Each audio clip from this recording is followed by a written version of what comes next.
Welcome back. Welcome back to day 2 of the 14th National Housing Conference.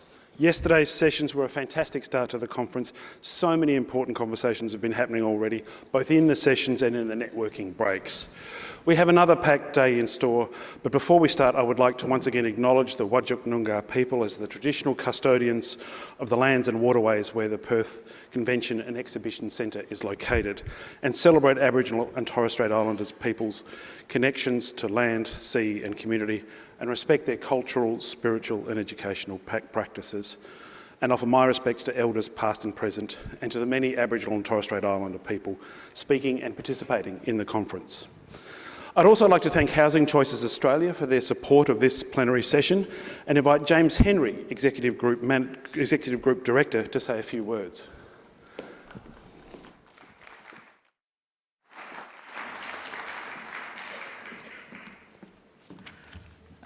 Good morning and welcome. What a fantastic conference. My name's James Henry and I've been leading development at Housing Choices. I'm an architect, so inherently optimistic. I'm also passionate about good design delivered cost effectively and housing equity. And by equity, I mean fairness. Being able to afford a decent home in a community where you feel you belong. Housing Choices is a community housing provider operating across 5 states. We provide homes and manage tenancies for over 13,000 Australians, and we're delighted to sponsor this important discussion, particularly at what is a major inflection point for our sector and for renting. For Australia to lay claim to being a nation that offers housing equity, both fairness and opportunity, the solution lies in a diverse policy and delivery landscape and a significant increase in the proportion of social housing, which is still disturbingly low. We need to pull all the levers available to create new social and affordable homes. It's going to take both good policy and time to properly embed these new long-term supply and funding levers in the marketplace. Community housing sector is a vital player here. Well governed and regulated, we are increasingly able to deliver affordable housing through an expanding range of models and at scale. We know how partnerships can work and mobilise private capital. As asset owners and managers, we care about quality and longevity. And importantly, we understand our tenants and the huge social and economic benefits that come from meeting their place-based needs. This is one of our projects delivered in partnership with Homes Tasmania, an urban renewal project and a mixed tenure project with social and affordable housing. Yesterday we heard that market supply is no silver bullet and it's time to deliver. I heard it 3 times, social housing. Having a secure funding source in the Housing Australia Future Fund is critical opportunity, and we all want to create a housing legacy we are proud of. We know it's hard to make good housing. It's hard to make it fast and affordably. What we have learned at Housing Choices is it's not much harder, if at all harder, to make it good and to make it last. We are up for this delivery challenge. I want to thank AHURI for this opportunity to hear from experts around the role renting will play in what is a rapidly evolving housing marketplace. Please enjoy the session.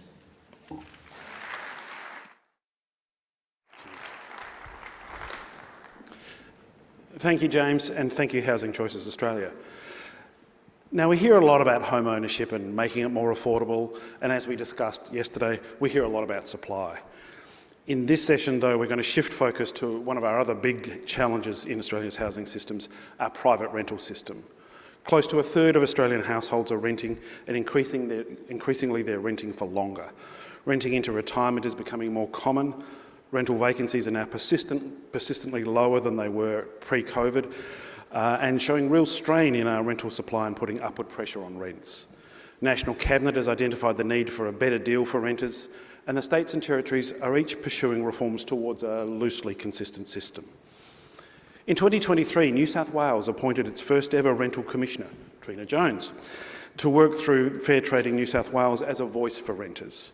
She works to create a fair, affordable and quality rental market in her state, and she's been tasked with an ambitious program of reforms and improvements, and it's my delight to welcome her to the stage. Also joining us is Chris Martin, Research Fellow in the University of New South Wales, whose research interests include rental housing and housing affordability, with special attention to tenancy law and the private rental market. So welcome to Trina and Chris.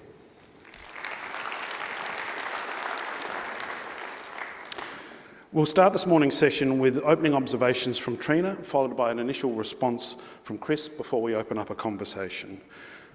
Trina.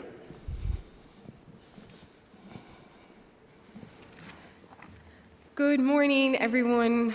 I'm delighted to be here with my dear friends and colleagues at the National Housing Conference. I would also like to acknowledge the land we're gathering on today and pay my respects to the Whadjuk Noongar people and to the elders past, present and emerging. Before I start and talk about policy and laws and regulation and markets, and I do love to talk about all those things, I want to start with something a bit more fundamental. What it means to have a home. A safe home is the foundation of a good life. It's the foundation for good health, for education, employment, for dignity, and for belonging. It's the stability that allows people to build their lives, to care for others, and to realise their dreams. And that's why we're all here, and that's what we're all working towards, to protect that foundation. Because when homes are secure and they're safe, communities thrive, economies stabilise, and society becomes fairer and better. Today, I'm mostly going to be focusing on the private rental market, because that's where most people who rent live. That's really not to ignore the importance of social and community housing, far from it. I'm a strong advocate for the social housing for a number of reasons, two in particular. Firstly, social housing isn't just a safety net for individuals, it's a safety net for the whole housing system. When supply of social housing increases, pressure on the private market eases and affordability gets better for everyone. And perhaps we can have another session on that one time at an AHURI conference. The second reason I'm a strong advocate for social housing is because I grew up in a social housing community. And despite being in lots of rooms where people have different views about what that means, I'm standing here today not despite that, but because of it. That experience has really shaped how I think about housing, how I think about fairness, and drives me in my work, both personally and professionally. So I'm delighted to be here on those reflections, to be talking about what that means for me as Rental Commissioner, but also how I'm bringing that experience to my role to drive change for a fair, quality and affordable rental market.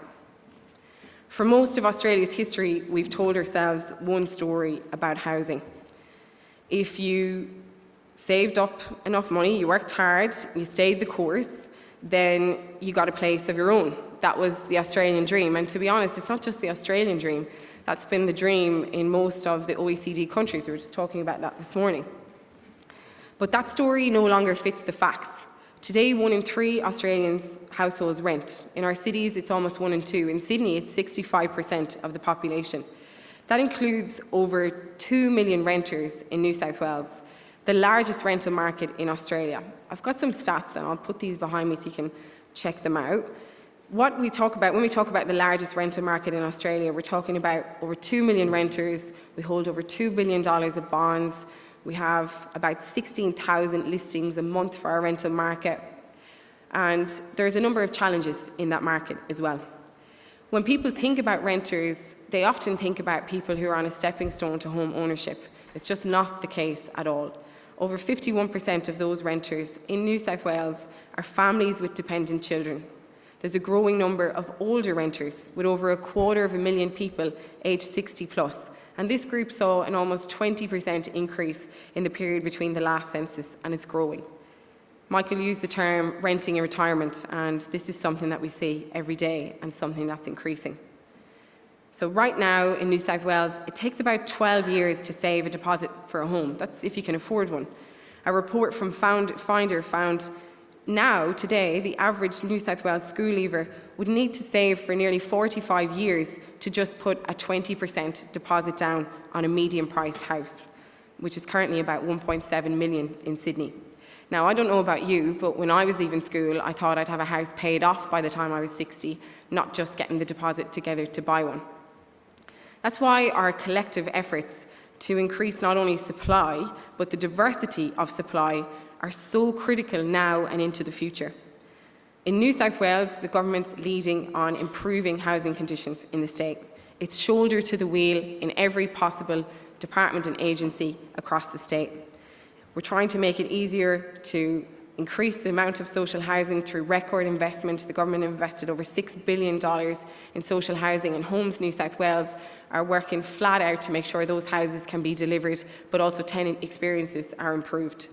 We're seeing significant planning reform to make it easier to get shovels in the ground. There's incentives to encourage institutional investment and diverse tenure types like mixed tenure developments, affordable housing, purpose-built student accommodation and build to rent. This infrastructure is so important, and I'm sure lots of conversations will be focused on that over the number of days that we're here. But while we're working hard to increase supply, we must also face into the facts. More people are renting, they're renting for longer, and many will rent for their entire lives. It's not a temporary phase. It's not the fallback when you can't afford to buy a home. It's people's homes. It's the defining feature of a modern Australian life, where people raise their families, care for their parents, and build their futures.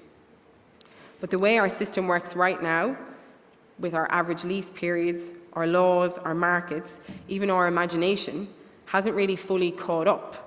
And so the question that I'll be reflecting on today is, how do we modernise renting in Australia so it's a genuine choice of tenure?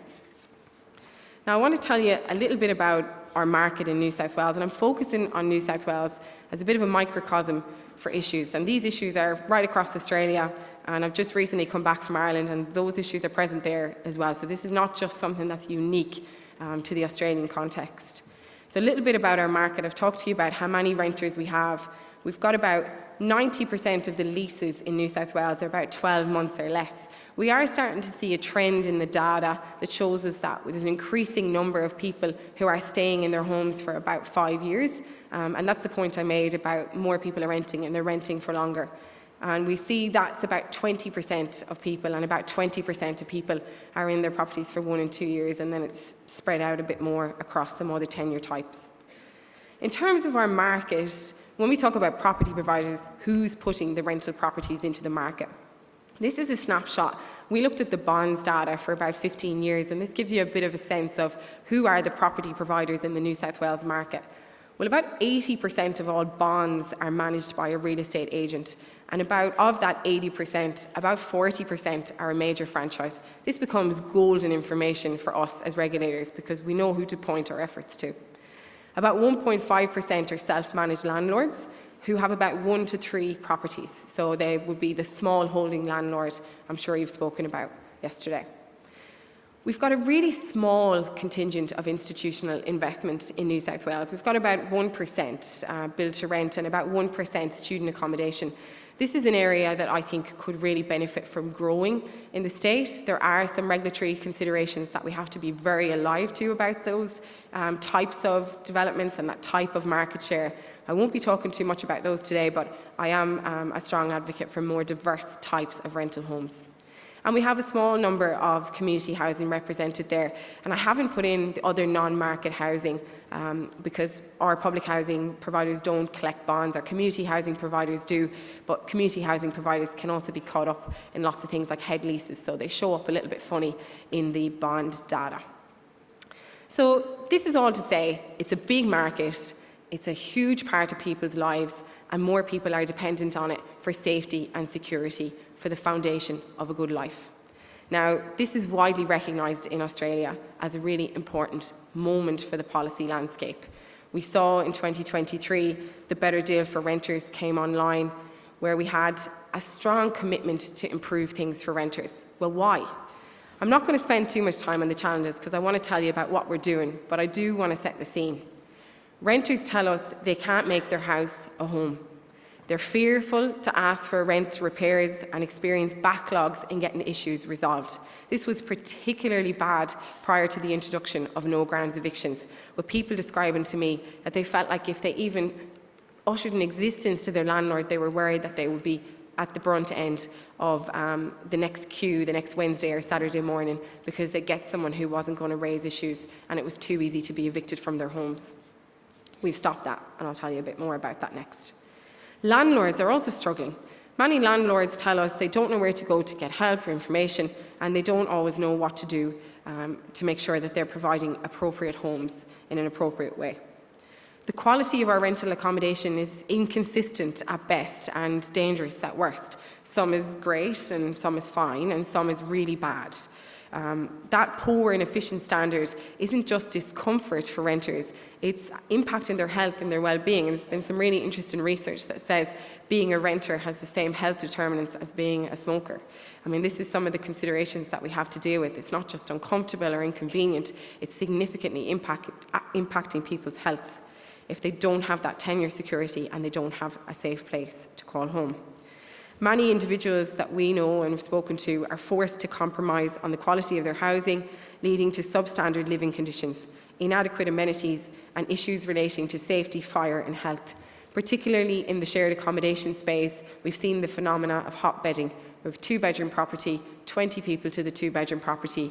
They're in a situation where they're sharing beds, 10 in the morning, 10 in the afternoon, because the density of that household and the overcrowding of that home is so significant due to affordability considerations, among other challenges. The demand for rental housing in many jurisdictions, not only in New South Wales, but across the country, is absolutely exceeding our available supply. In New South Wales, there's about 6 applications for every property. And if you take a property that's in a good transport hub or that's close to jobs, you can see that number double, if not triple. This creates huge stress for people and also drives prices outside of people's affordability. Renting generally is increasingly unaffordable. Even though we've seen rents stabilise somewhat, they're still out of reach for many. A substantial proportion of our population is facing huge difficulty in finding rental properties in their budget. Rental costs in many areas across Australia have escalated beyond the means of the lowest and middle income households, contributing to significant financial stress and an increase in homelessness. I don't know if many of you follow along with the Shelter and SBS economic study on rental prices, and every year we go to the presentation to hear more about the report, and they've actually had to introduce a new colour to show us just how unaffordable rentals have become, not only in our major cities but in our regional areas as well. I think it was this year, and I can see John, we actually had to introduce a dark red just to show the lack of affordability. So this is a huge challenge for us, and we can build our way out of this to some degree if we get the right mix of supply, but we also have to make sure we have the right regulation to protect people who are in very vulnerable situations. So with all of these challenges, and they're well understood, I'm going to focus the rest of this discussion this morning on what we're doing about it. So as I said, the Better Deal for Renters was this national moment of change, and it set out this ambitious idea that all the states and jurisdictions would effectively do more in the policy and legislative landscape to protect renters. And all of those changes, I will say, were hard won, not only by the people experiencing difficulty in the rental market, but by the advocates and the leaders, many of whom are in this room, who really champion change for renting in Australia. And that's really where my role, not right at this time, but prior to that, was born from. This idea that as a rental commissioner, we could modernise and improve renting. And so that's what we're trying to do. So the first big piece of work we did was drive this big reform agenda around making sure that people had more fairness in their home. Now, when I talk about fairness, what I'm saying is if there's a problem, you can get it fixed. If there's an issue, you can get it resolved, regardless of your income or your status or what language you speak. This is an actual fair process for you to have a matter heard and resolved as quickly as possible. A big part of that is also the security of your home. And so what we did was we introduced requirements for there to be a reason to end a tenancy. Sounds like common sense, doesn't it? But it was such a major and significant change because prior to that, people could just be given a 90-day notice and that was the end of them, no reason given. And that is uprooting people's families, their ability to connect to schools, jobs, their ability to care, and that first piece that I talked about today, the ability to realise their potential, realise their health and get access to education and employment. So hugely important for us. If you're going to end this tenancy, tell me why and give me evidence. Why not? We also introduced new rules for pets in rental homes, and we've made it somewhat easier for people to apply for a pet in their rental home. Pets have huge benefits for people's health, and this is really about recognising that people wanted to make their house their home, and why shouldn't they be able to do that as well? On the subject of rent control, we limited rent increases to once per year. Prior to that, people were getting multiple rent increases. It was a major issue. We've made that really clear that you can only increase the rent once per year. And we also introduced some tools, and I'll talk about it later, rent checks. So you can check, is that rent excessive? And if it is excessive, you can gather some information and challenge that at the tribunal. We also prevented people from being charged extra fees. This one drives me and our team absolutely crazy. People are getting charged fees for the most ridiculous things.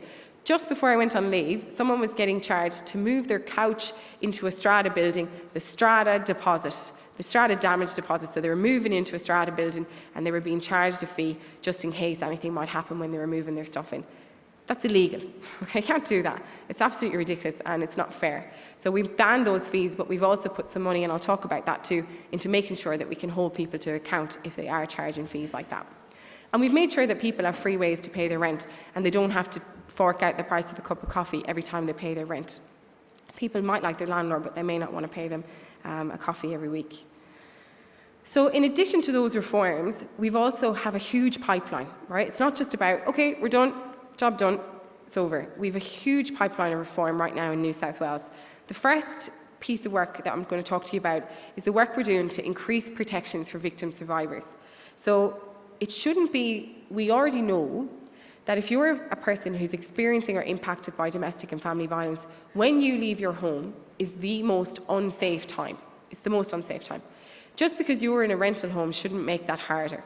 The rental system shouldn't put victim survivors further at risk. And so what we've done is we've made a number of recommendations. They're now in a bill before the Parliament that basically say you have low or no liability, basically no liability, if you leave your home, your rental home, and you're a victim of domestic and family violence. We're making it easier for you to get the support you need to find out if you can actually leave the home, so you can go to someone who's already connected to in their community, like your tenants union, like your doctor, like the Aboriginal support service that you might be working with, like the specialist homelessness service that you might be engaged in, and they can vouch for you. You can leave that tenancy and you don't have to have any liability. You also, previously, you used to have to be the one who served that information to the co-tenant, who's often the perpetrator. Very risky situation. Even if you didn't have to do it in person, we know victim survivors don't want to have anything to do with the perpetrator, and rightly so. It's very complicated and can create serious risk for families and individuals. So we've taken that away and we put the onus on the agent to be the one who issues that notice, recognising, and there's many probably tenancy managers in the room today, that it's a really tough job to be a tenancy manager, but you are often the one that is delivering bad news around evictions, and so can be that middle person to communicate where the tenancy is at. There's other protections in there as well that are actually universal protections that are targeted to protect victim survivors, to reduce the risk of stalking, intimidation and harassment. So you can't actually advertise a home with any visible belongings if the tenant doesn't agree to that. And you can change your locks even if you're in a regional area. You don't need to get a professional to do that, as long as you do that in an appropriate way. We also have an important reform around protecting renters' privacy. I told you before, we get about 6 applications to every property. That's 6 passports, that's 6 driver's licenses, 16,000 listings a week. The numbers just multiply to no end. We also know currently in the rental market, people are getting asked for the most ridiculous amount of information to apply for a rental home. Some of the most outrageous things I've seen are people being asked if they have tattoos on their neck. There are 6 months of bank statements, people being asked, every aspect of their job, employment letters, multiple references. It's just not necessary, and it's really unfair to that person. And we also see rife discrimination. And that discrimination goes across the board based on people's religion, based on people's race, based on people's cultural background, and also based on people having children. And we've seen that, and we're trying to significantly reduce that by standardising the application and making sure that you can only ask the questions you absolutely need to ask. We're doing a lot of work on improving energy efficiency in rental homes. You know that homes in Australia are basically akin to tents, glorified tents. They're sweaty and stressed in summer, they get very hot, dangerously so, and they get very cold in winter. And this causes significant health risks for renters. And we also are doing significant work on the review of the Boarding Houses Act to have protections for people who live in shared accommodation. Now, that's all to say we're responding to those challenges I talked to about earlier, but we're doing it in a different way. We're taking a community development approach to designing our policies and our laws. That means we're getting out of the office and into the community. Well, what does that look like? Well, we're setting new benchmarks for how we talk to people.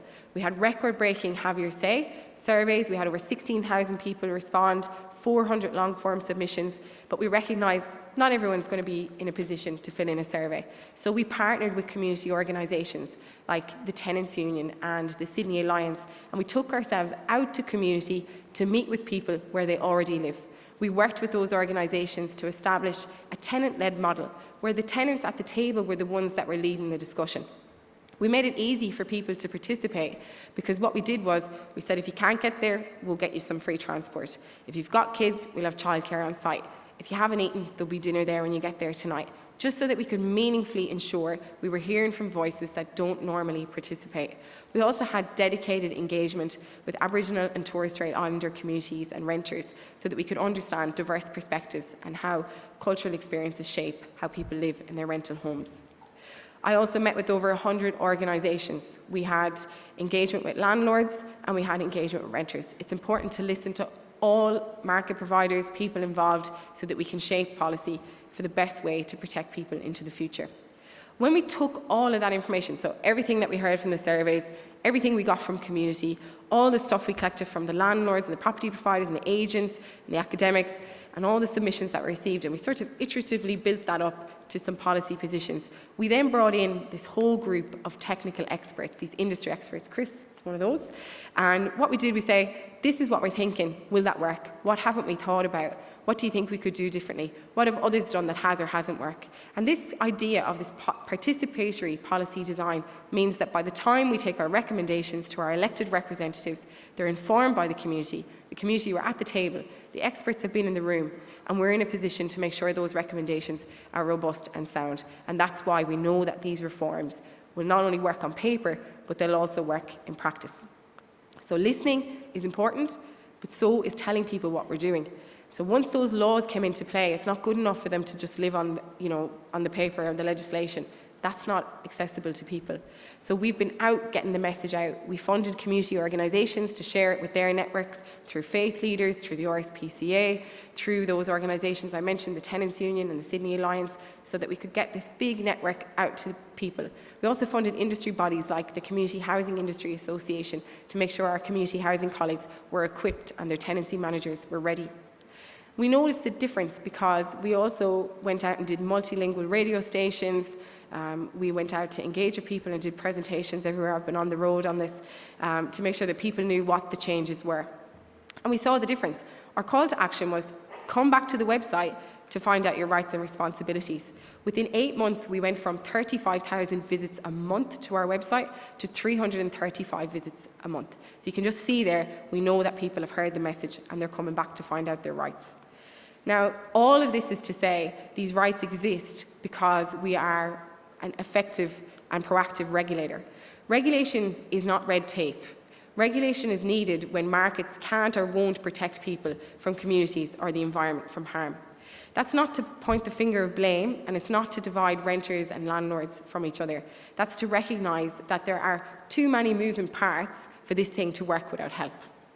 So what we're doing as a regulator is being as proactive as we can. We're saying, yes, we need these laws to work on paper, but they must work in practice. So we've invested in the New South Wales Rental Task Force. This is in my team, and this is a group of people, and their whole job is to prevent and act on breaches of rental laws. We've got multidisciplinary expertise. We've got people who worked in community housing, people who worked in fraud, people who worked in the police, people who worked in community services, long-term regulators, all working together to make sure that we can actually back up the laws that we have on paper. And we set regulatory priorities so that we can tell people we're focused on this, don't do the wrong thing, or there will be consequences. We've moved away from this idea of kind of broad-scale reactive compliance to really proactive engagement. I'll give you an example.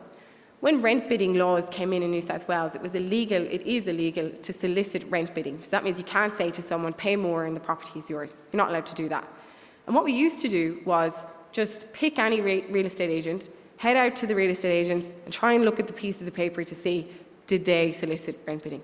Right, you can imagine how successful that was, okay? So now what we do instead is we get all of the listing data in New South Wales and we identify, has anyone on this listing data said prices to and from? Okay, great, now we've just found that there's 2,000 people who've broken the law. We'll contact them, we'll issue them with a penalty notice, we'll substantiate that evidence and issue them with a penalty notice. What else could we do? Okay, we'll talk to the platform providers and say, turn that off or you're aiding and abetting in the solicitation of rent bidding. Okay? So we'll take action there, just turn the tap off. And now all of a sudden we're in a situation where you can't actually list to and from. It doesn't stop an agent, of course, on site saying to someone, if you pay a bit more, but we do also rely as a consumer protection agency on people reporting to us, which is why that message is so important. So we're moving from that reactive to proactive, and that makes a difference too in how our work pans out. As a result of that, we've been very successful. The task force has been up and running really properly, officially, for about 7 months. We've recovered more than 166,000 in refunds for over 2,000 renters, and those are those illegal fees that I talked about earlier. We issued more than 200 penalty notices for about $250,000, $240,000. We've done about 300 mystery shops of rental properties, and we'll have a report coming out in the next couple of weeks about what we found. And we've also had successful investigations because we know that sometimes a fine is the cost of doing business. So we're actually taking serious action to drive bad actors from the industry. In the past year alone, we've removed 2 licenses and we've prosecuted 2 agents for fraud. In addition to all of this work to make sure that our laws work not just on paper, but in practice, we're making it easier to be a renter in New South Wales. We're driving the newest portable rental bond scheme in New South Wales. This is, from what I can tell at least, a world-leading product that we haven't seen anywhere else. It was an idea of the tenants union, this idea that when people move home, they have to pay $4,000. It's completely out of reach for people, and it's driving people to the payday lender. If they can't get that no-interest loan, they're going somewhere else, and they're putting themselves and their families at significant risk. Instead, once the portable rental bond scheme is in place, you just use the money you already have, and if there's any difference, you top up the difference. If there's a claim on the bond, the government will pay the claim, and the tenant will pay the government back. It's got nothing to do with the agent, it's got nothing to do with the landlord. Business as usual for them. The same process will apply at the tribunal. The same processes will apply to apply for a bond, to refund a bond. All of that stands, but now we've got a trust situation between the tenant and the government to make it easier for people to rent. We're also making sure that people know their rights by ensuring that they can get access to information. For the first time ever, we've used the bond data and made it public for people in a way that wasn't used by government before. So the rent-to-bond data is now available through a simple calculator. You can type in your postcode, you can say what type of property you live in, and it'll tell you what most properties in your area rent for like that. It's not about your house, you might have a swimming pool, but it is about most properties. And we've already had over 350,000 people visit that, and we're hearing from the tribunal that people are using that to challenge what they feel is excessive rent. All of this is to say, not just to stand up here and say we're doing all these great things. There are significant challenges for us. As a regulator, it's a growing rental market. We have really diverse property providers. We don't know a lot about our property providers. It's really tricky for us to really get a handle on who's renting where. We're seeing entrepreneurial innovation that's really willfully non-compliant. And we're starting to see people really put tenants at risk, particularly in the shared accommodation space. And we're working as fast as we can to keep up with that. That's one arm of our work. The other arm of our work is driving change to realise this future where tenants have this genuine choice of tenure. And to do that, we have to recognise that the rental market is this viable and stable sector as a key building block of our communities and our economies. And the government's really focused on making sure that we can make those changes by protecting people fundamentally, but also making sure that we've got the right mix of housing in New South Wales, that we've got the right protections for people in place, and that we've got the right type of community infrastructure so people can live well in their homes. I look forward to taking your questions and talking more about this important change in New South Wales.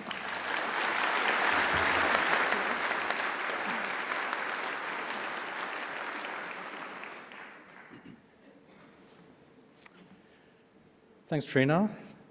Good morning, all. I too will begin with an acknowledgement, and I'll pay my respects to the Whadjuk Noongar people and their elders past and present, and other First Nations who are with us today. The First Nations of Australia never ceded their sovereignty, nor their property. Across the continent, the original owner-occupiers now mostly rent their housing. And most Indigenous households who rent from a private landlord. I think the private rental sector in Australia is really important because of the number of people it currently houses, about 30% of the population. It's also really important because it's where our worst housing affordability problem is. Low-income households in the private rental sector, in housing, paying housing costs that mean they're going without other things that we reasonably regard as necessary. Going to the dentist or school excursions for kids. It's also the sector that most frustrates the realisation of some of the things that are most fundamental to our idea of housing and home, and that is the security and autonomy that we find in homes.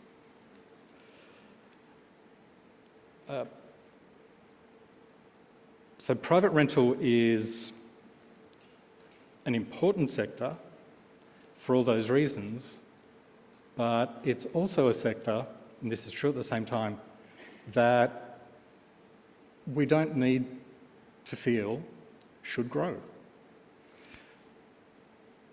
It might be a good thing if it reduced or if we didn't have very much of it at all.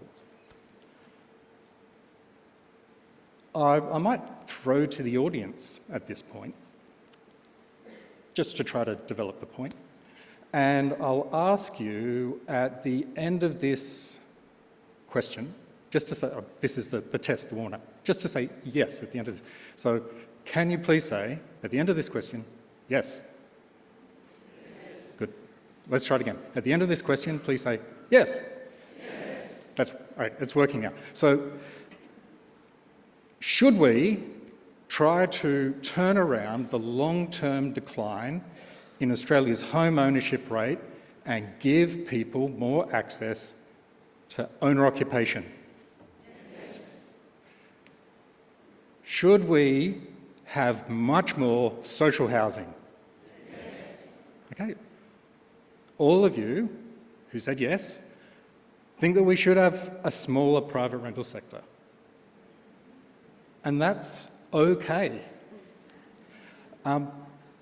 Instead of getting comfortable with the idea of private rental as the dominant tenure, we should be getting more comfortable with saying that the decline of private rental may be no bad thing. We'll go beyond the audience to the research. So I did a survey recently of renters and asked them, why do you rent? And 2/3 said, because I can't afford to buy. So they have home ownership in mind. Wendy Stone for AHURI has done a bigger and better survey of renters than I've done, asking people about their housing aspirations, about their housing dreams. And private rental is the dream of few people.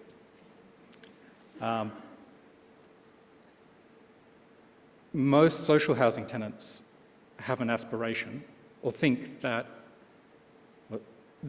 home ownership is their ideal tenure. Most low-income private renters say that home ownership is their ideal tenure. 25% say that private rental is their ideal.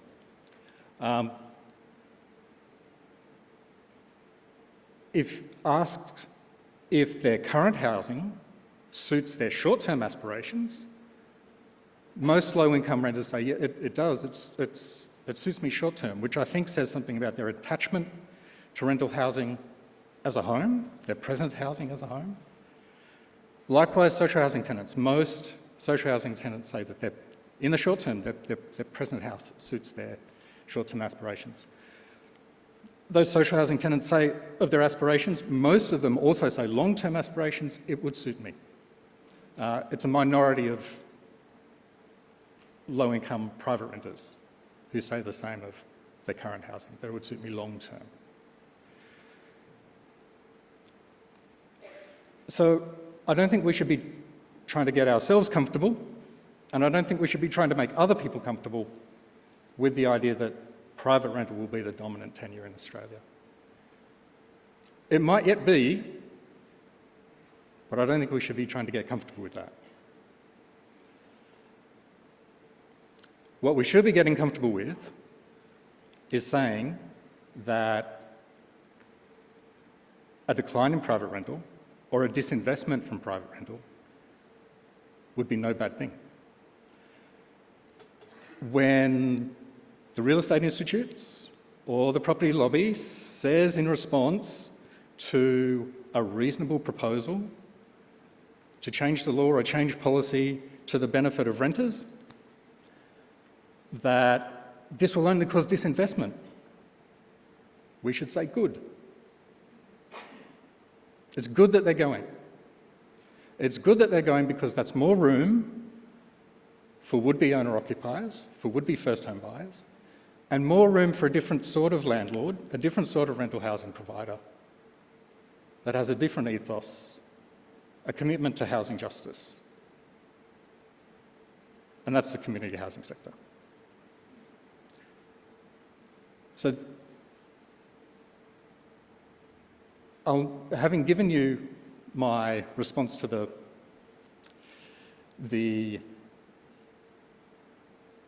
topic of today's plenary, I'll now go through a few slides with a bit of background for your own contemplation of the case I've just put to you, and also to take out, hopefully, when you're having those conversations outside this conference about where Australia's housing system is going, and being more comfortable saying that private rental and private landlords, maybe we don't need them so much. This is, I think, one of the key charts in Australian housing studies. And it's worth spending a little bit of time on it because this tells you about the changing size and shape over a long period of the Australian private rental sector. This series of research reports started with the late Judy Yates. It's now under the leadership of Maggie Reynolds, and I think it's a key to understanding Australian rental housing. So have a look at, it's worth more than the usual 1,000 words. So let's begin with the red line. So each of these lines, we'll begin with the red line, that shows the size and shape of private rental in Australia, the private rental sector, in 1996 rather. And the area under the curve, if you like, is the size of the stock in the sector, the size of the sector. The shape of the curve, the shape of the line, is the price points that the sector hits in today's money. So there used to be, back in 96, there used to be the most common price point was somewhere less than $300 a week in today's money. And there wasn't a whole lot above that. Similar in 2001, although there was a bit more further up the scale of rents then. And then in the years following, both the size and shape of the sector really changed. So that price point around the 250, 300 mark started to flatten down in the mid-2000s, and more rents further up the scale, around 500 a week, started to become more common, especially by 2011, the yellow line, where really that's where the bulk of the market is. It's now up around 500 and more a week. And that other most common price point has dropped right away. Since then, the market has continued to grow. It's gotten bigger under the line, and we've got more and more high-end properties, although it hasn't lurched up the sector, lurched up the scale of rents at quite the same pace that it was doing a few years before. This gets us to 2021. I suspect when we do this, when Maggie does this after the next census, we'll see it lurch up the right again for reasons that become apparent in the next slide. Sorry, not the next slide, in a couple of slides' time. So there's been a big supply increase. The sector has grown a lot, hasn't it? Big supply increase over that time, with lots more properties entering the sector. For very low-income people, in the first quintile of households, that's 20% of the population. That's not a small group.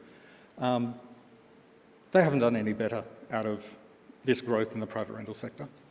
It's grown because more and more people who previously would have been homeowners with higher incomes are renting instead of owning. So most very low income earners are in unaffordable housing and have been for all over this period of growth in the private rental sector. Low-income households, that's the next group up, the next 20% of households up. Most of them have affordable housing, but there's still a significant proportion of them, between 20 and 30% at each year, that is in unaffordable or very unaffordable housing in the private rental sector. So it's been letting those households down, despite its growth for all that time. Another long-term feature of the sector is how, even as it's grown, properties leave it all the time. So properties are always entering it, and they're always leaving it. Properties churn through the private rental sector from other parts of our housing system, from owner occupation, and sometimes from new build. They go through private rental and they come out again, off to owner occupation again, or redevelopment or other use. This is some research that I did for AHURI a couple of years ago.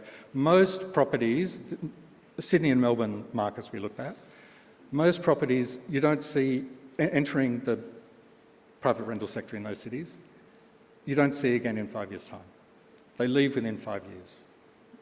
It's about 50% leave in 5 years. Which is a challenge for the people who have to live in that churn. Here's a quick wrap-up of the last 5 really tumultuous years in private rental. So over the last 5 years, median asking rents have gone up almost 50%. There was a little dip at the beginning of the pandemic in the lockdowns when a big chunk of demand in the sector disappeared when the borders shut, but only a relatively small dip, and it really took off over the last few. It's down again now, but that's changes each year in market rents, in the median asking rent. So even as the line trends down now, rents are still increasing, just not at the rate they have been. That's the asking rents that really took off. But it was also within tenancies. Rent increases became much larger and much more common. So there was a point in 2003, 2004, when, as you can see on the table there, something like almost 20% of existing rents went up more than 10% in the year. which hadn't happened before.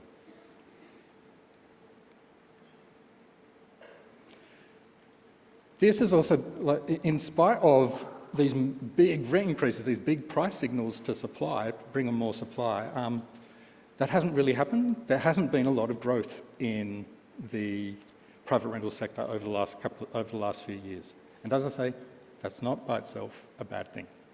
I've got here the total bonds held for Queensland, Victoria and New South Wales. The sector's always grown in New South Wales, but there's been periods in Queensland and more recently in Victoria where the number of bonds representing number of private rental tenancies has contracted, which by itself isn't a bad thing. There has been quite a big uptick in first-home buyer activity, particularly in Victoria.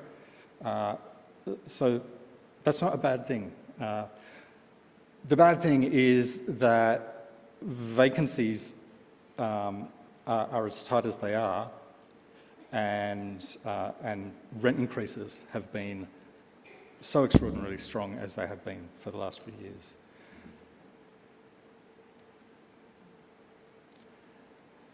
Just some results of that survey that I mentioned before, of the experience of being a private renter over the last, in these last 5 tumultuous years. After all those rent increases, we found over 80% of tenants would find a 5% increase in the coming year difficult or very difficult to manage. And as you can see, lots of them are living in dwellings in need of repair. Most have some degree of worry about asserting their tenancy rights.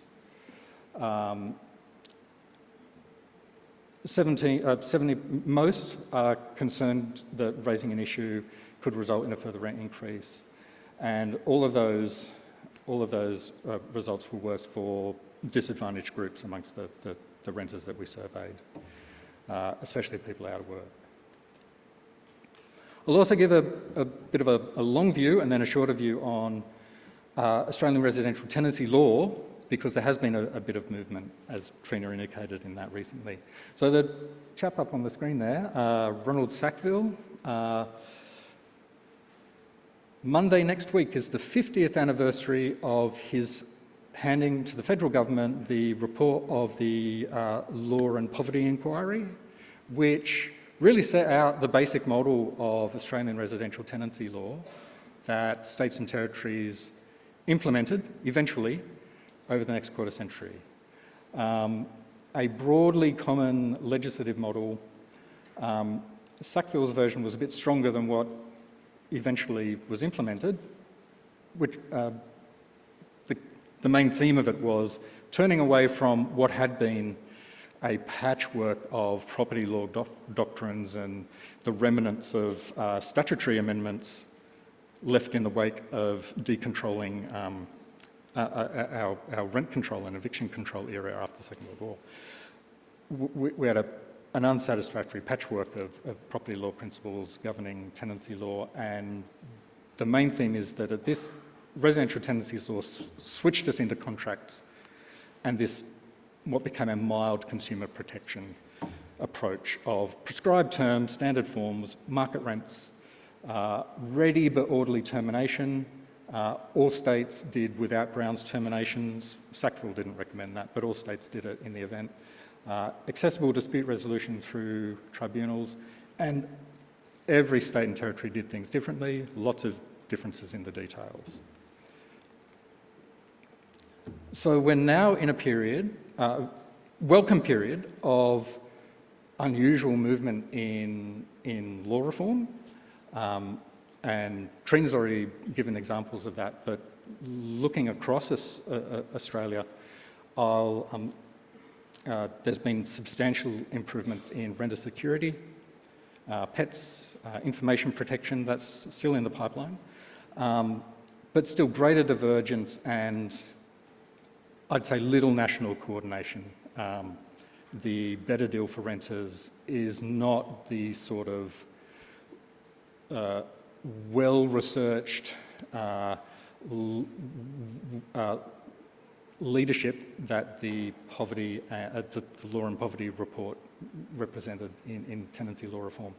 I've got up on the screen there the movement in the last 5 years on that key reform issue of no grounds eviction reform. So as you can see, all states and territories provided for no grounds terminations in 2020. Tasmania alone had always not provided for no grounds in periodic tenancies, unusually. Victoria had legislated, but the provisions hadn't come in 2020. Casting forward to 2025 now, 4 jurisdictions have gotten rid of no grounds terminations entirely. And that's a great achievement, although it has meant also that it's opened up even greater divergence in tenancy laws across the country. And jurisdictions like WA have declined to follow even the lead of the Better Deal for Renters in not implementing no grounds reform.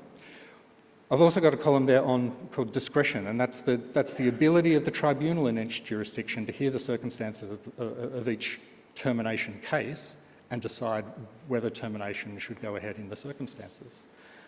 And that's quite different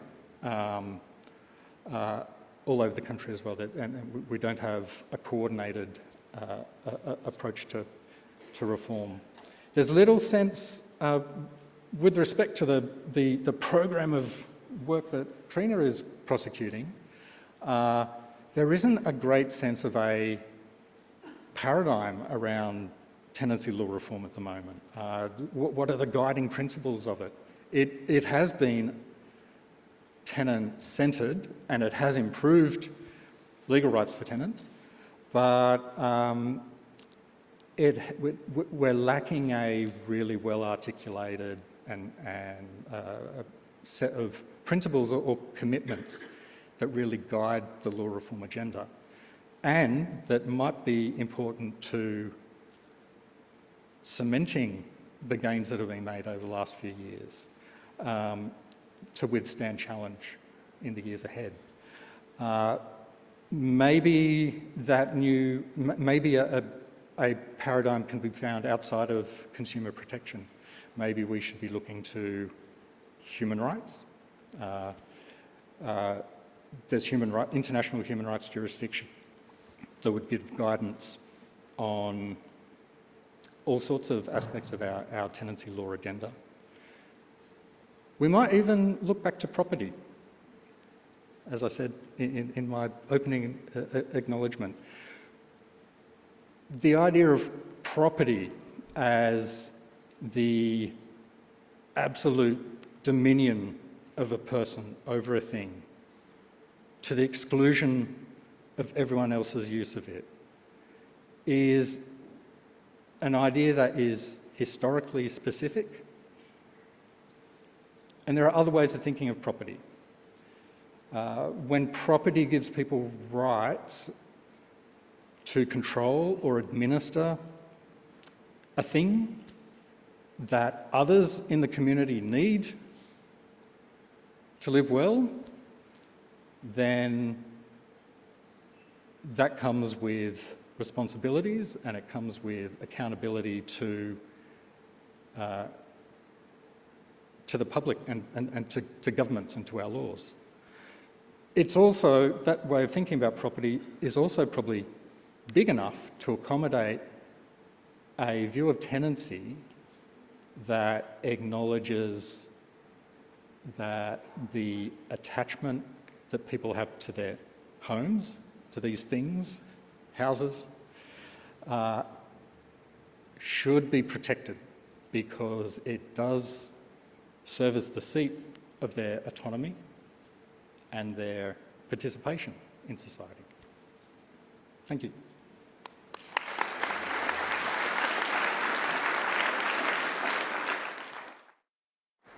thank you both for those comprehensive perspectives on our rental systems and their changing nature. I want to open up the conversation in a moment, but before I do, I'm going to steal the opportunity while I have a microphone to ask a couple of questions. And Chris, just leveraging off some of your final points there. National Cabinet have encouraged a set of reforms across the country. They operate at a state and territory level, so it's federal government encouragement of state activity. There's an interesting history of that in this country. Is it working?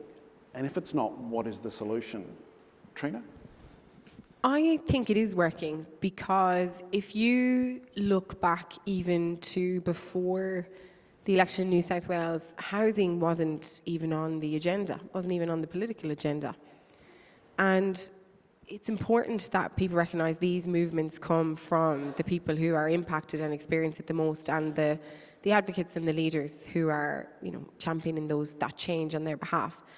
And I remember at the time I was in a different role then, I was in the CEO of Homelessness New South Wales role.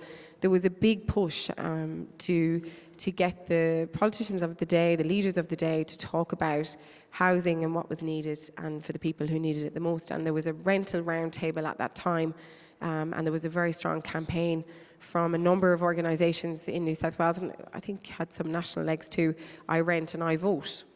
And it was John, and others were big leaders in that space, and that was about saying, this is an important issue of the day of the community. Can you please take notice of that? And in the long list of important issues that are facing the country, that's not a criticism, it's just a fact, right?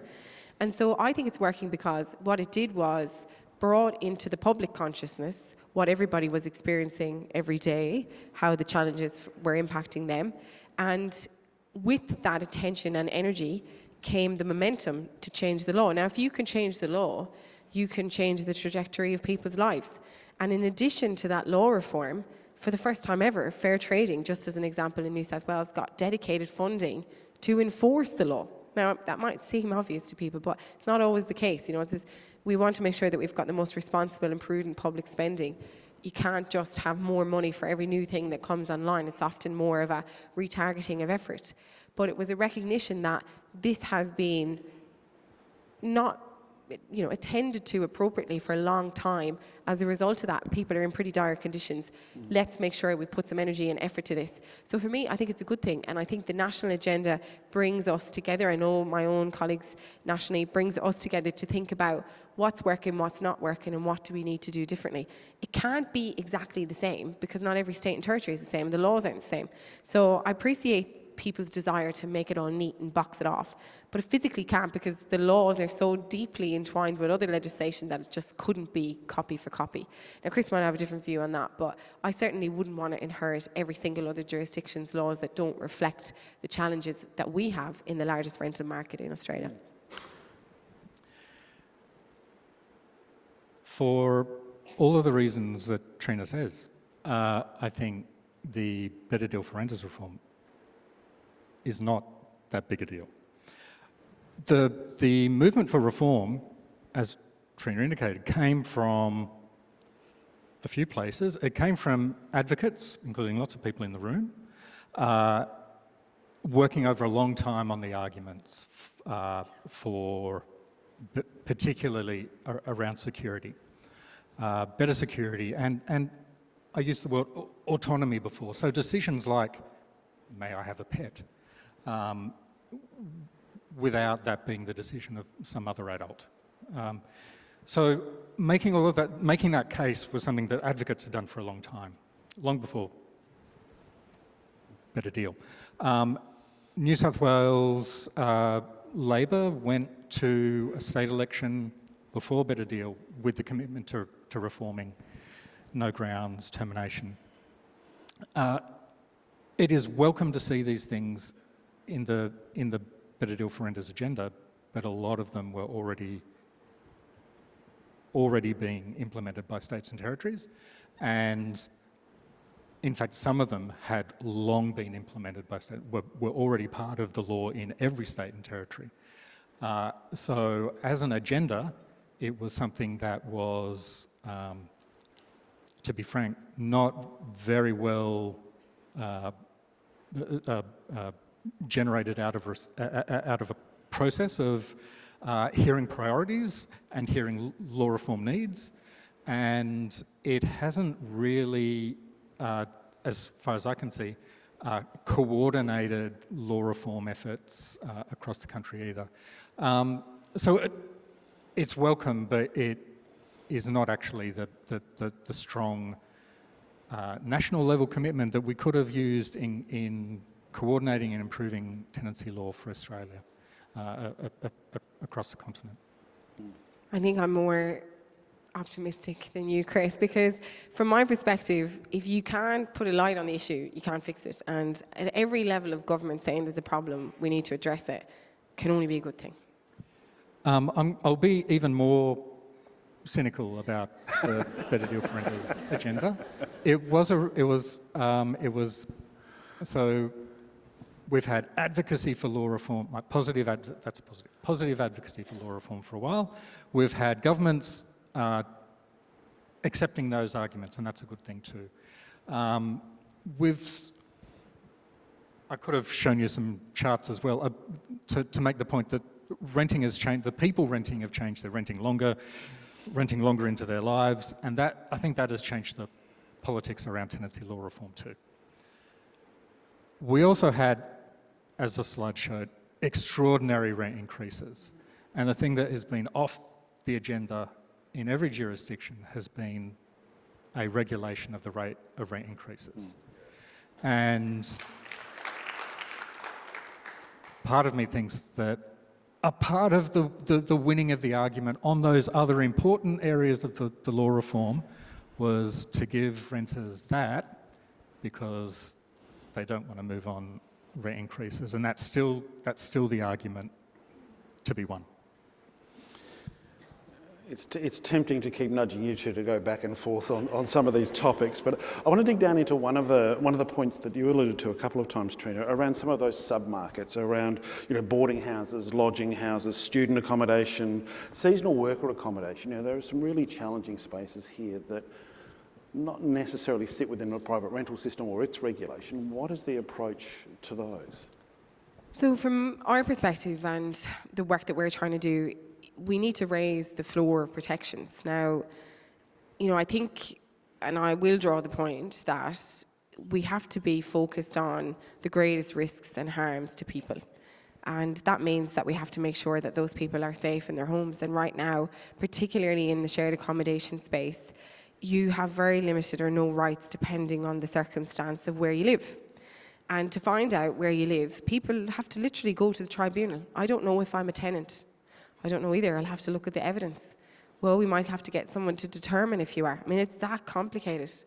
So if you're a person who speaks English as a second language, maybe you're exiting prison, maybe you've been unwell, maybe you're a seasonal worker, maybe you have visa precarity, all of these reasons make people not want to engage with the Consumer Protection Agency, the government, anyone who could potentially support them even support services see that. So from that perspective, I would say there's a high risk. There's a hidden risk, and that for all those reasons I outlined. And that's why we're really focused on that law reform in New South Wales around shared accommodation. And it's basically saying, if you share a house with others, you should have protections in that home.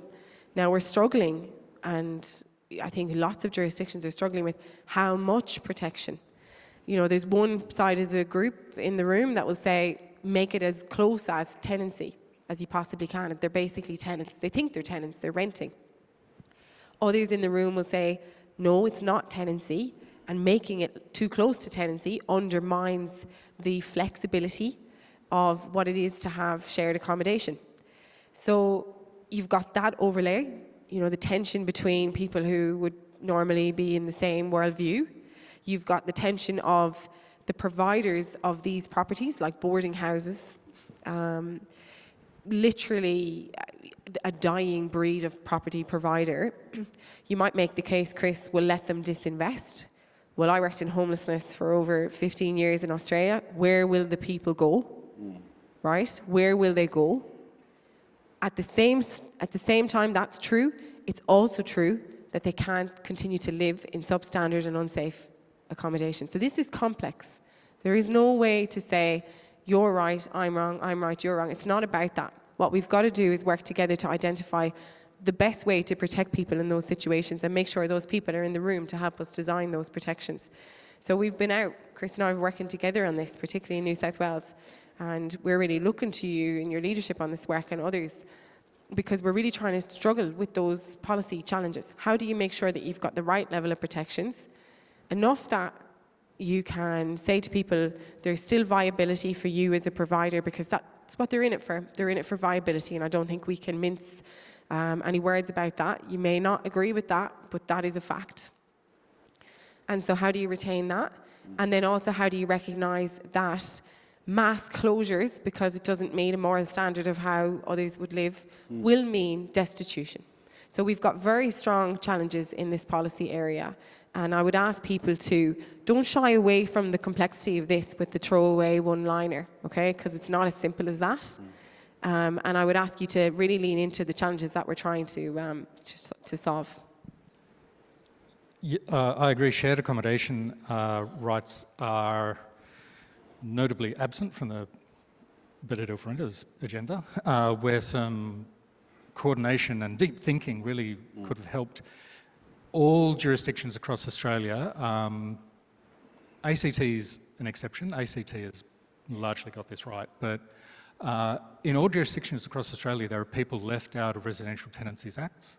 Some of them are picked up in almost miniature Residential Tenancies Acts for boarding houses, lodging houses, rooming houses, but people are left out of those regimes as well, and far too many people, whether they're lodgers in private dwellings or they're the member of the share house who came in after all of the other people to the spare room, don't have legal remedies when problems arise. And that's an area of law reform where the New South Wales activity is really welcome, and other states and territories should be on the case as well. Let's open up the conversation. I'm conscious that we're starting to run low on time, so we will ask you to keep questions short and to the point. Please let us know who you are and where you're from, but if you can raise your hands, we have mic runners heading there. There's a hand raised over here and another over this way, if we can get a second runner over to that one. So starting over here.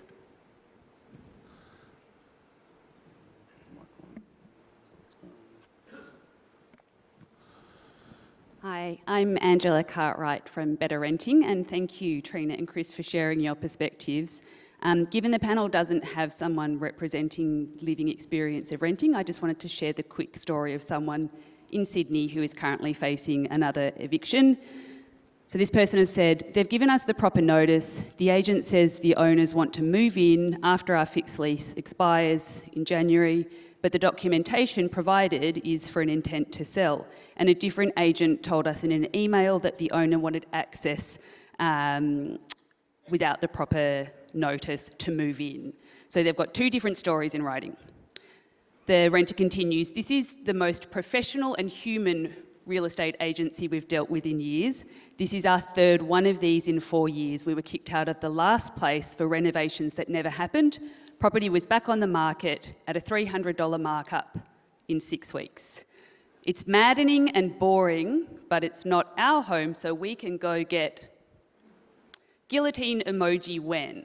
And unfortunately, this is not an unusual experience, as you both know and many of us know. And I think the thing that's frustrating is, while these reforms are essential and necessary, in the absence of what Chris is talking about with rent protections, renters like this person are still living in fear that they will either face one of these dodgy evictions, particularly around renovation in New South Wales, or the rent that's already unaffordable will go up again.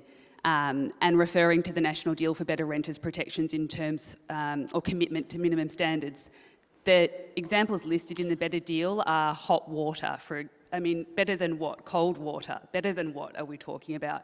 So my question is, from Chris saying we need a new paradigm, what about regulating renting as an essential service so that we protect people's access to it? We proactively hold the providers of the service to account. And we fundamentally recognise that renters have more of a right to the home than the investors do to kind of treat it as their vehicle for wealth creation and sell it on every couple of years and, bank the profits. Thanks, Angela. There's a lot in that. I'll just, firstly, the situation that you described is illegal, and there's provisions in place to respond to that. And so I would ask you not to just talk about this today at a conference, but also to email me that so we can respond to it. And I say that because we're already taking action on that. What we do now every single day in fair trading is we take all the bond data, we take every reason that someone has ended a tenancy, they have to tell us by law, we take what the tenant said, we take what the landlord said. If they say something different, it's probably already flagged on a list for us.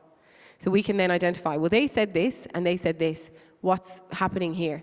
And if that property shows up outside, we have reletting restrictions, so you can't relet your property. If you said you're moving in, it can't be relet for up to 6 months.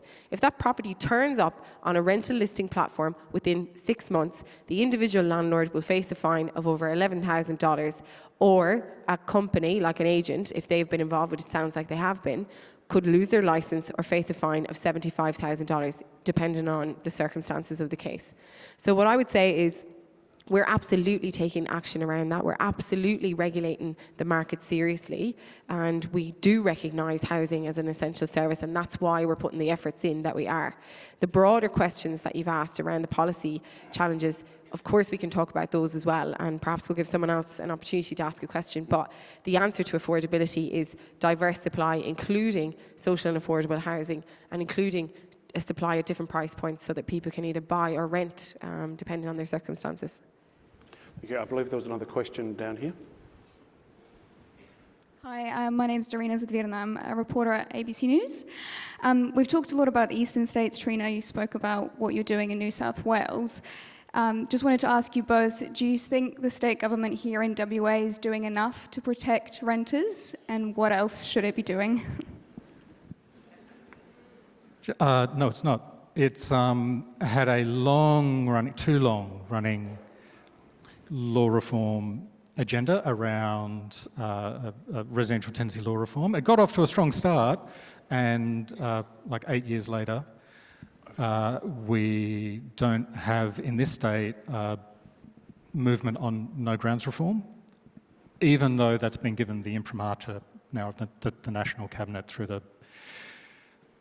the Better Deal announcement. So that's the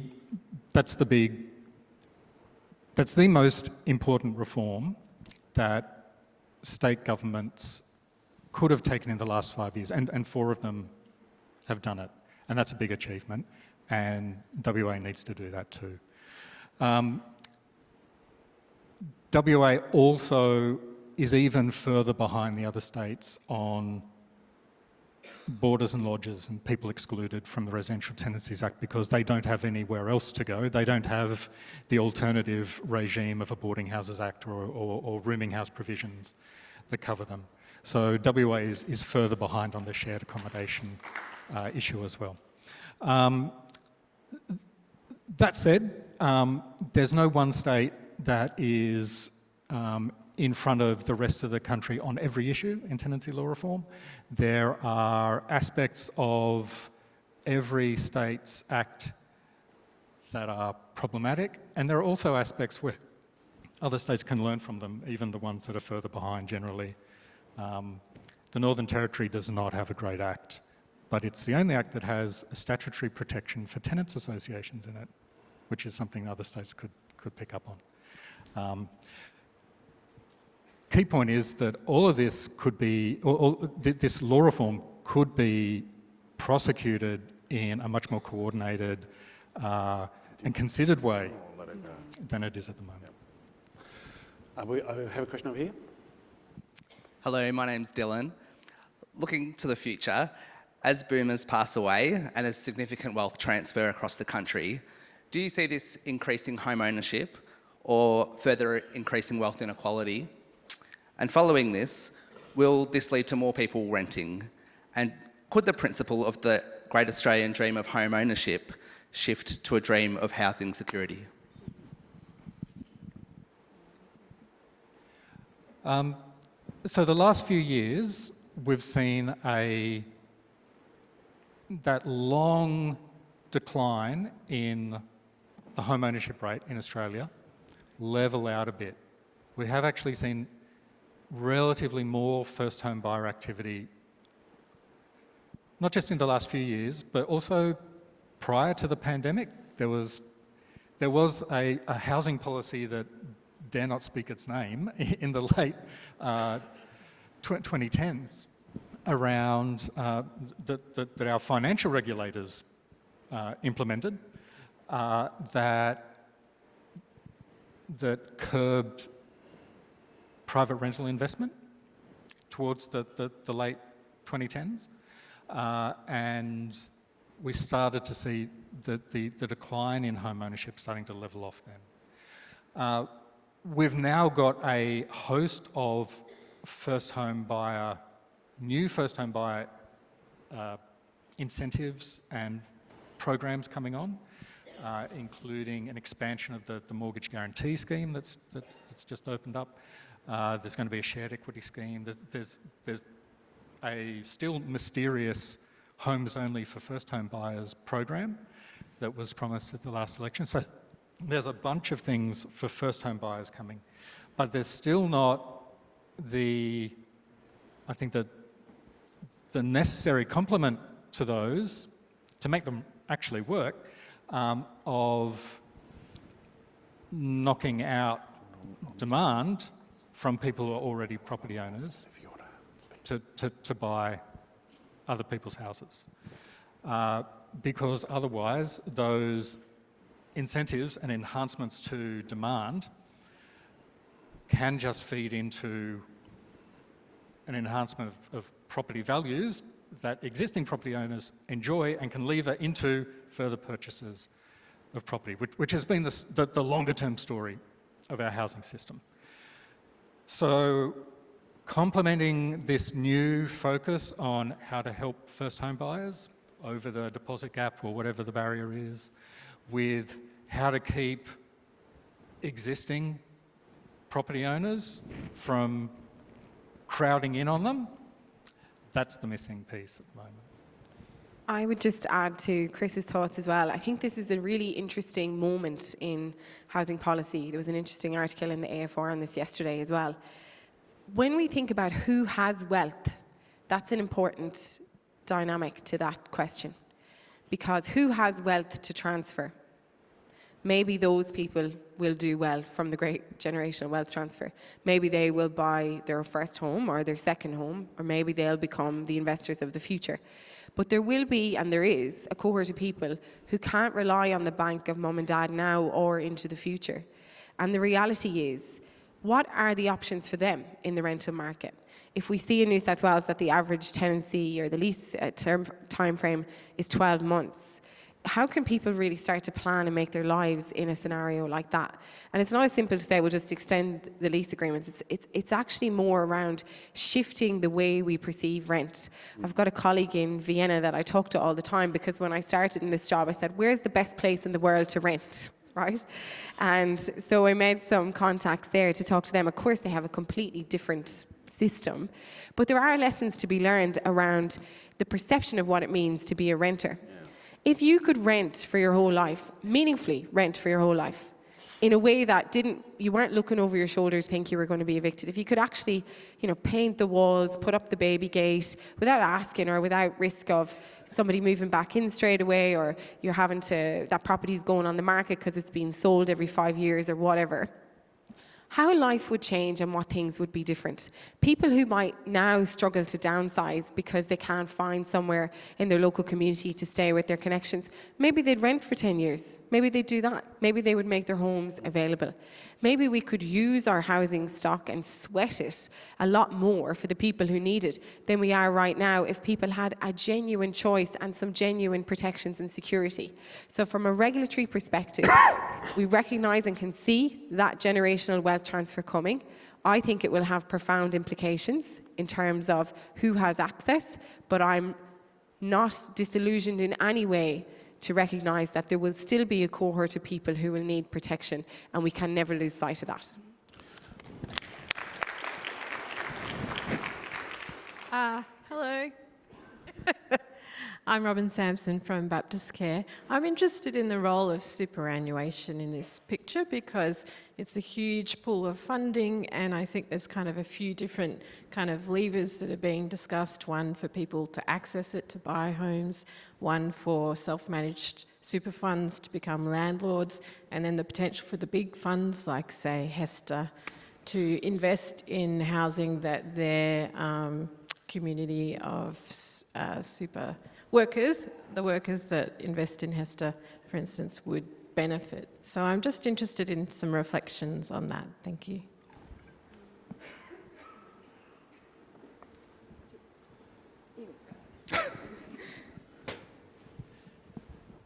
Yeah, that's been a little bit of a holy grail for I think the community housing sector for some time, and it is beginning to.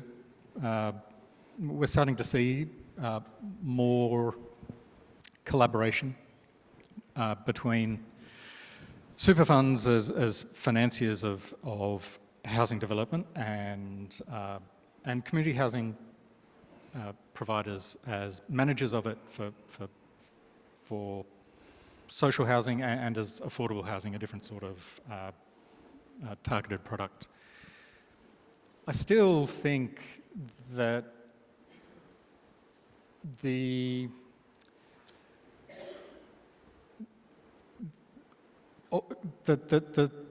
habit of looking to super or to institutional investors from overseas, as happened in the build-to-rent enthusiasm of the last few years. We're still thinking in terms of where do we find the money to make these things happen, and governments can always find the money. Governments can always find the money to make its priorities happen. We don't need to go to the big end of town and guys in suits, not this guy in a suit, but those guys in suits, to get money to do the things that we want to do for public purposes. The Reserve Bank spent the equivalent of half a fortnight for 2 years during the lockdowns in its management of the financial stability of the finance sector, buying its assets. So the finding the money shouldn't be the problem for a government that is possessed of a mission to provide more housing to meet the unmet housing needs of the citizens of the country. We're pretty much out of time. I'm going to squeeze in one more question appropriately from Heather Holst. Oh, thanks everyone. Hi, Trina. Thank you for really, really interesting conversations there. Yeah, as Michael said, I'm Heather Holst. I'm the Victorian Commissioner for Residential Tenancies. And today I was pleased to see what's going to be introduced into the Victorian Parliament is enabling legislation for portable bonds. Thank you, New South Wales, for that idea. And I want to say there's other bits and pieces too to do with return of bonds, minimum standards, not clipping everyone's ticket when they pay the rent, all things that have been part of the cross-jurisdictional national discussion. And I want to say a word. I'm on Team Trina with this. I actually think it has been very important. We've heard in this conference a lot about how long it's going to take to get out of the supply problems. It's going to take us a while to get out of the rental protection problems and predicament that we've had as well. It's actually quite a significant turnaround for the Australian mind. And I think that we should be celebrating the victories, collaborating and sharing the ideas, which is this conference is very good for. But I guess I wanted to, the other thing that's happened in Victorian Parliament this week is treaty passed the lower house of Parliament in Victoria State. It actually makes me quite, it's incredibly important. So I think I want to say everyone needs to keep the faith Everyone needs to keep pushing. People need to keep impatient, but we need to celebrate our wins and recognise our wins. Sorry, it's a bit of a statement, but I wanted to back you up. Thank you. Thank you, Heather. To borrow Tony Jones's well-worn line, we'll treat that as a comment. Thank you. But we have, in fact, reached the end of our time slot now. So please thank Trina Jones and Chris Martin.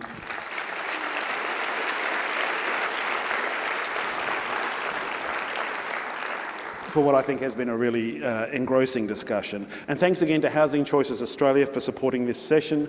We'll be back for the major concurrence after the breaks, but now join me for pastries, pies and pieces of fruit. Yeah.